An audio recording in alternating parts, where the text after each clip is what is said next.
શ્રી કૃષ્ણ. રસોઈ વસોઈ થઈ ગઈ?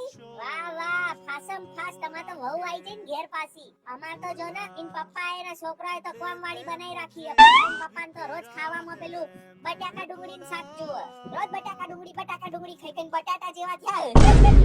હેડો હેડો હું કામે જાઉં. ઇન પપ્પાને પાછું ટિફિન પેક કરી આલવાનું છે. 2 વાર ખાઈએ.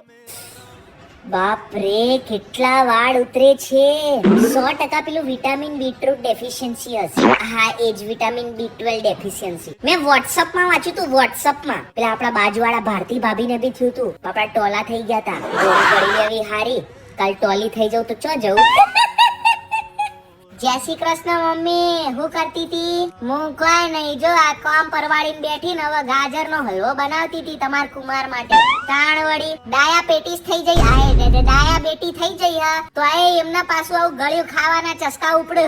એ તો પ્રસંગોન વ્યવહારો તો હાચવવા જ પડે. એ મમ્મી ભૂખ લાગી હે. હા માં દીકા, ભૂખ લાગી માં દીકા. હાડ હાથ ધોઈને આઈ જા, હું થાળી કાઢું. હેડ મમ્મી હું મૂકું.